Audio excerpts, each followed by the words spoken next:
We've just been given a rare insight into how MotoGP and F1 race against each other. This weekend it was the Spanish GP for the F1, and earlier last month MotoGP also raced at the Catalan circuit. The Circuit de Barcelona-Catalunya is about 4.6 kilometers long, and we get to see the perfect comparison of how they take the corners and the straights and what the racing actually looks like. We're going to look at three things today: what the circuit demands of the drivers and the riders, how the races played out, and speed versus the spectacle. So the question that we want to answer is, why is a sport that's slower so much more exciting to watch? I'm Tim from Along Trackside. We're going to be thinking about what Barcelona demands of the car and then demands of the MotoGP bike.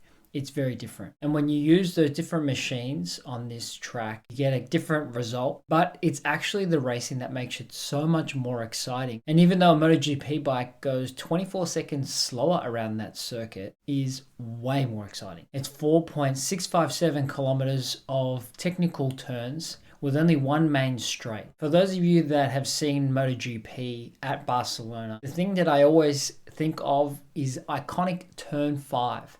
A massive hairpin where riders are putting their knees down on the floor, their elbows on the floor, and there's the perfect picture of Jorge Martin putting his shoulder even on the ground as he's going around. It's insane how low they get that bike to the ground, and I don't know how they can keep the bike upright at all after getting there. The circuit is essentially the same between MotoGP and F1. So this is effectively a like-for-like comparison of what it's like to go around. And watching the F1 cars in qualifying at this Barcelona circuit is incredible. The aerodynamics of the car keeps it planted the whole way through each corner.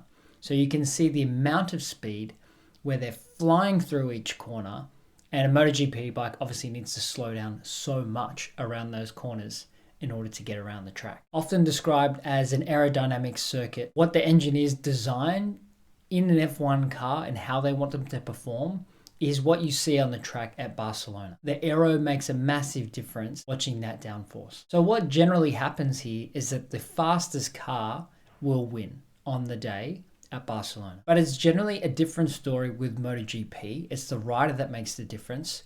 And so we're going to look at the difference in those races. Barcelona for MotoGP was actually chaotic. There were 2 red flags, and that essentially never happens in F1. There were 2 massive crashes, one where Alex Marquez was involved and he's still recovering from this. And also Johann Zarco was involved in a second crash. He's also still recovering and not back on the grid. After both of those restarts, it ended up being Pedro Acosta who was in front. And for those of you who know him, he is super aggressive. He's a big talent in MotoGP and he doesn't give an inch. And those last final 12 laps where he started leading, he was actually being hunted down by Fabio de Giannantonio. He was hit by debris just before the first stoppage and he was in genuine pain. He actually didn't take his glove off after the race in order to protect it. That's how badly he was injured. But he still wanted to ride. So for much of that final restart, there's Acosta leading with Digia right behind him.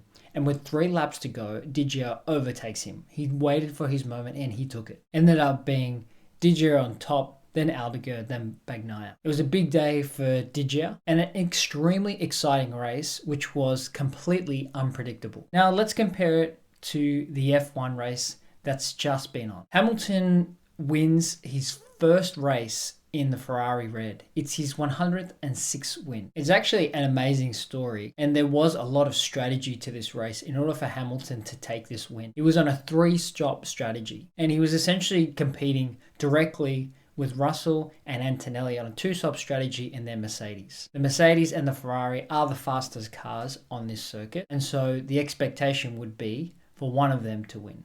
It's likely that Hamilton would have had a good chance at winning, regardless of what transpired during the race, but there was a virtual safety car deployed when Alonso's Aston Martin failed on track. That gave Hamilton a pit window and he was able to take advantage of that and get himself in front of both Mercedes when the virtual safety car ended. He converted that win, but we really knew who was going to win that race with many laps left to go. Admittedly, the strategy did work and it was a more exciting race outcome than many other races often. But we know generally what's going to happen, and only controversy really happening is via the pit stop strategies. There's very little overtaking except by using the overtake button, and very little wheel-to-wheel racing. And so even though an F1 car is faster around the circuit, it has the ability to do 24 seconds a lap quicker on the same circuit.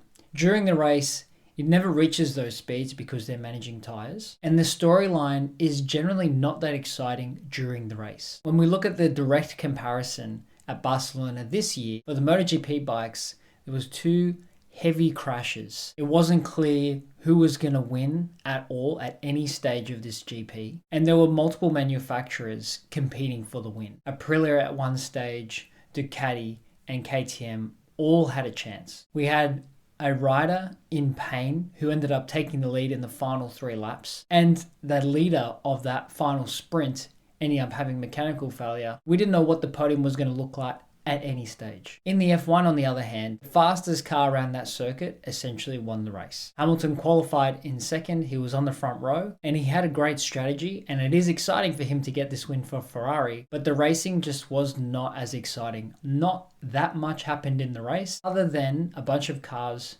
retiring, with only one of those affecting the outcome because of a virtual safety car. And so the outcome felt very probable. Some of the other differences that are really noticeable in MotoGP is the concession system, allowing manufacturers who have been underperforming the ability to spend more time developing their bikes than the ones that are the most successful. And then also the sprint races every weekend that adds that excitement every Saturday alongside qualifying, along with the main GP on the Sunday. So 2 things can be true. F1 cars are absolutely faster around the track because of that extra downforce they get in the corners. And MotoGP is clearly much more exciting to watch. And I love both forms of racing. What I find more interesting in F1 generally though is qualifying, because I don't know the outcome of qualifying, whereas the race feels a little bit predetermined. And I get that racing fix from MotoGP. It's wheel to wheel the whole time essentially. And the rider skill makes so much of a difference versus the bike that's underneath them. So both of these races can be memorable, but which more so? And if you're an F1 fan who hasn't seen much of MotoGP, does this get you interested in seeing some more of it? We'll have a new video dropping next week, and if you have a chance, subscribing always really helps.